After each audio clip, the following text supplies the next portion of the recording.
সুপ্ৰভাত সকলোলৈকে সম্ভাষণ জনাই মোৰ অন্য এটি ভিডিঅ'লৈ আপোনালোকক স্বাগতম জনাইছোঁ।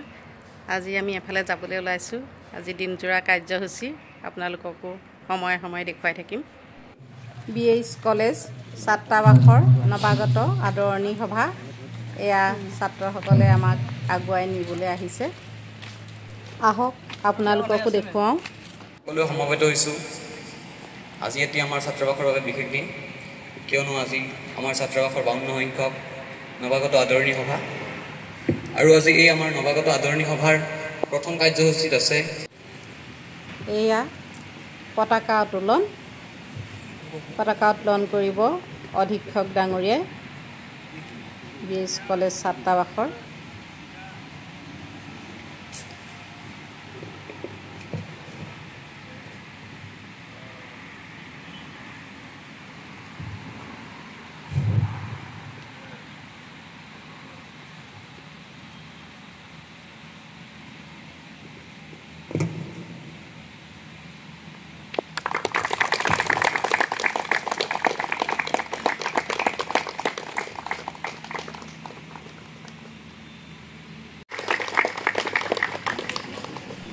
BH কলেজ ছাত্ৰী নিবাসৰ অধীক্ষক ডক্টৰ খাটনিয়া ডাঙৰীয়া, ইয়াত উপস্থিত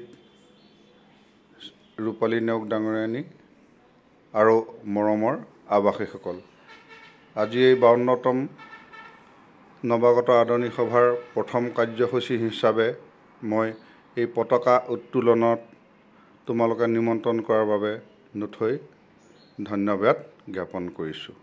আশা কৰোঁ তোমালোকৰ কাৰ্যসূচীসমূহ সুকলমে পাৰ হওক। ছাত্ৰী নিবাসৰ ছাত্ৰীসকল এয়া আহি আছে। আমি দূৰৈত ৰেণিকি দেখা পাইছোঁ। তেওঁলোক আহি পাইছেহিয়ে।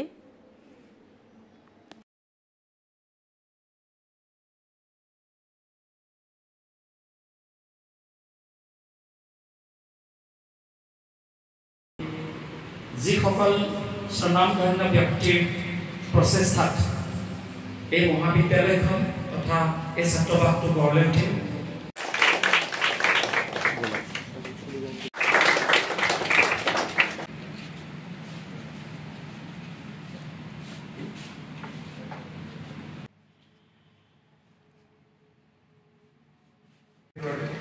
ডক্টৰ ৰবীন্দ্ৰজ্যোতি কাকনিয়াৰ ছাৰ,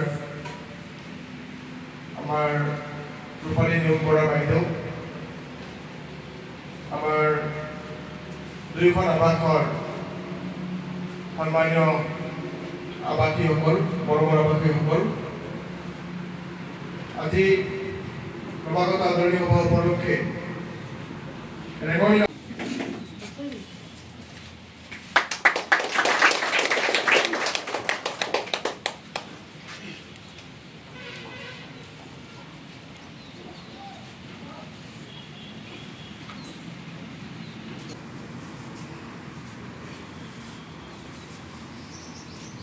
নিবাসৰ অধীক্ষক ডাঙৰীয়া, ছাত্ৰী নিবাসৰ অধীক্ষক ডাঙৰীয়া, আমাৰ আগৰ প্ৰাচীন পত্ৰিকা ৰেঙনিৰ উন্মোচন কৰোতা ডক্টৰ চুলতান আলী আহমেদ, বিশিষ্ট লেখিকা ৰূপালী নেওগ বৰা বাইদেউ আৰু মৰমৰ ছাত্ৰ ছাত্ৰীসকল,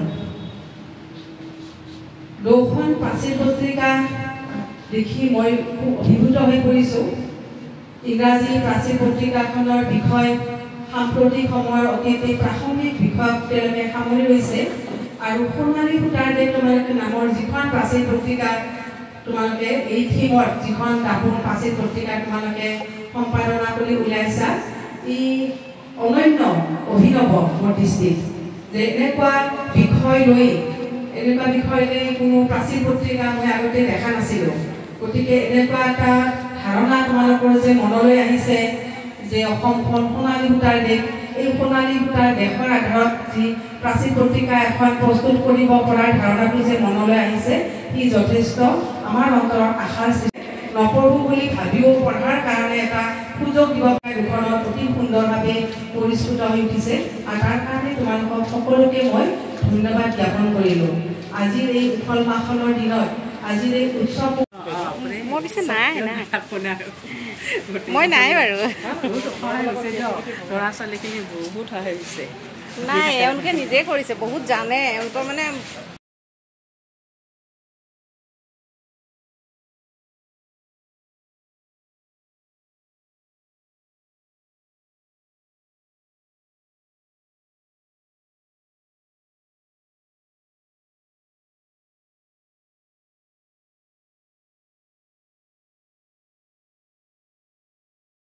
এয়াৰপৰ্টত ল'বলৈ কিন্তু সেইডোখৰ ৰাষ্ট্ৰপতি নাহে সেই বেলেগ উচ্চপদস্থ বিষয়া পঠাই দিয়ে সেই ব্যতিক্ৰম কৰিলে বুজিবা তাত ক'ৰবাত মহত্ব দিছে গুৰুত্ব দিছে ওমানৰ ৰাষ্ট্ৰপতিয়ে এটা কাম কৰিছিল যেতিয়া আমাৰ ৰাষ্ট্ৰপতি গৈছিল ওমানৰ ৰজাই এটা কাম কৰিছিল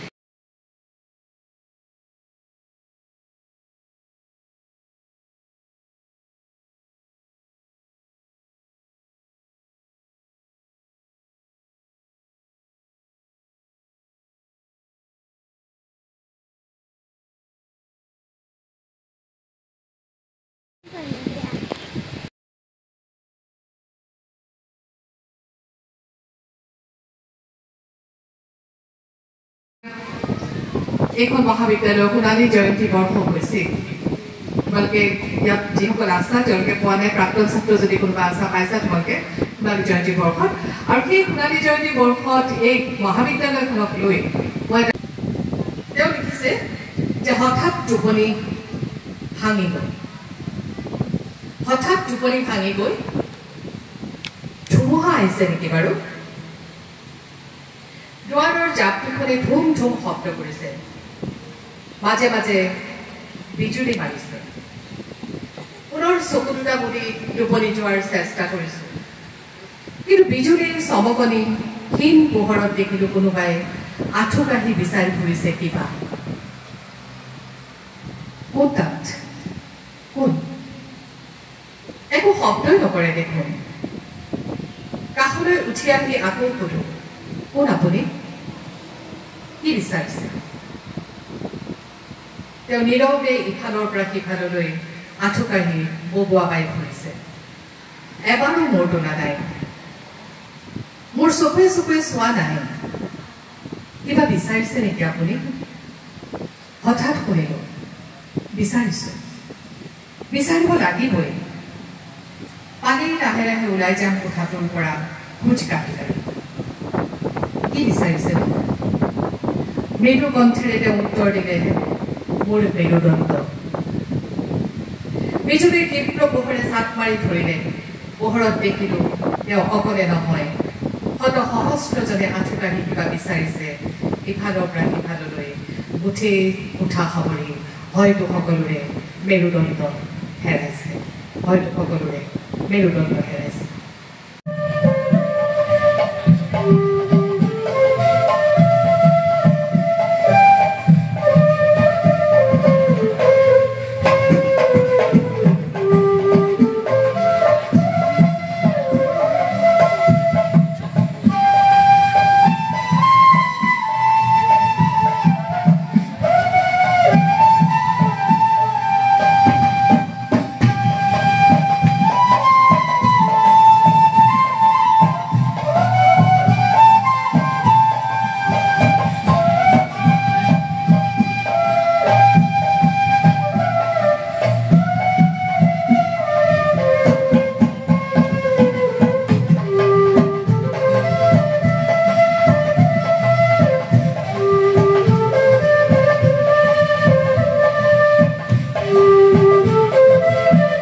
তোমালোকক চিনাকি কৰাই দিয়াৰ অৰ্থেই আচলতে আমি এই নৱাগত আদৰণি সভাখন আয়োজন কৰোঁ অসমৰ বিভিন্ন প্ৰান্তৰ পৰা বুকুত বহু আশা বান্ধি তোমালোকে BH কলেজত নিজকে নামভৰ্তি কৰাইছে আৱাসীসকলৰ বাবে এটি বিশেষ দিন আজি নৱাগত আদৰণি সভা সেয়ে প্ৰথমে ময়ো তোমালোকক স্বাগতম জনাইছোঁ এই আৱাসলৈ লগতে ন পুৰণি সকলো আৱাসীকে এই শিক্ষাবৰ্ষলৈ স্বাগতম জনাইছোঁ আৰু তোমালোকৰ যি উদ্দেশ্যেৰে এই আৱাসত আহিছা উপস্থিত হৈছাহি সেই ইচ্ছা সম্পূৰ্ণ ফলৱতী হওক। আজি প্ৰথমেই মোৰ আটাইতকৈ ভাল লগা কথাটোৱে হৈছে তোমালোকৰ পাচিৰ পত্ৰিকা দুখন। পাচিৰ পত্ৰিকা দুখন দেখি সঁচাকৈয়ে খুব ভাল লাগিলে। তোমালোকৰ মনৰ চিন্তা ইমান সুন্দৰকৈ প্ৰকাশ কৰিছা। দুইখন পত্ৰিকাতে ৰেঙনিত প্ৰকাশ কৰিছা বৰ্তমান সমাজত চলি থকা ঘৰখনৰ বিষয় লৈ, আৰু দ্বিতীয়খন দাপোনত তোমালোকে প্ৰকাশ কৰিছা সোণালী দেশ আমাৰ অসম, সোণালী সূতাৰ দেশ। ভাল লাগিলে। এই দুইটা কথাই মোৰ হৃদয় স্পৰ্শ কৰিছে, খুব ভাল লাগিছে। আৰু আমি জানো যে দুইটা আৱাসেই জাতি ধৰ্ম বৰ্ণ নিৰ্বিশেষে সকলো একগোট হৈ এই আৱাস গৃহ তোমালোকে মিলন তীৰ্থ কৰি তোলা। দুইটা আৱাসতেই আমি দেখোঁ সম্প্ৰীতি মৰম চেনেহ ভাল লাগে। তোমালোকৰ প্ৰতিটো কামেই তোমালোকে ইমান মিলা প্ৰীতিৰে কৰা, সেইকাৰণে হয়তো আজিৰ এই মঞ্চটিও আজিৰ এই অনুষ্ঠানটিও ইমান সুন্দৰকৈ তোমালোকে কৰিছা। তাৰ বাবে মই আকৌ তোমালোকক ধন্যবাদ জনাইছোঁ। তাৰোপৰি মই আজি এটা কথা ক'ব বিচাৰিছোঁ যে বাইদেৱেও কৈ গৈছে, বৰা বাইদেৱে কৈছে যে আজিৰ অভিভাৱকসকলে ডক্তৰ ইঞ্জিনিয়াৰ এইবিলাকৰ পিছত তোমালোকক দৌৰাই দিছে। তাৰোপৰি মই ক'ব খোজোঁ যে তোমালোক ডক্তৰ ইঞ্জিনিয়াৰ যি হোৱা তাৰো আগতে তোমালোক মানুহ হ'বলৈ চেষ্টা কৰা। মানুহ হোৱা, প্ৰথম কথা হ'ল তোমালোক মানুহ হোৱা। আমি সমাজত এনে কিছুমান পৰিস্থিতিৰ সন্মুখীন হৈছোঁ, এনেকুৱা কিছুমান দুখ লগা ঘটনা ঘটি আছে, আমি সঁচাকৈয়ে মানুহ জাতিটো লজ্জাজনক বৰ্তমান পৰিস্থিতিত আছে। সেয়েহে মই তোমালোকক নৱপ্ৰজন্মসকলক যেতিয়া আজিৰ দিনটোতে তোমালোকক যেতিয়া একেলগে পাইছোঁ, সেইকাৰণে মই তোমালোকক অনুৰোধ জনাম যাতে তোমালোক প্ৰথমে মানুহ হোৱা, তাৰপিছত তোমালোকৰ কৰণীয়খিনি শিক্ষাকৃত মানুহ হয়নে? মানুহ বুলিলে বাৰু কাক বুজোঁ? মানৱীয় গুণৰ অধিকাৰী হয়নে?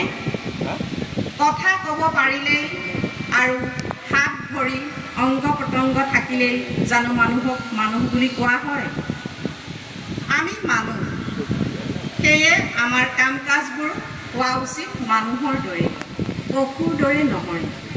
আমি মানুহ, আমাৰ বিবেক আছে, কিন্তু পশুৰ নাই বাবে শত্ৰু মিত্ৰ নিচিনি আক্ৰমণ কৰে সকলোকে। যদি মানুহৰ বিবেক বিচাৰ বুদ্ধি আছে, তেনেহ'লে আমি শত্ৰু মিত্ৰ বিচাৰ কৰিব নোৱাৰা হৈছোঁ কিয় আমি বিবেকক ধোঁৱা চাঙত তুলিছোঁ?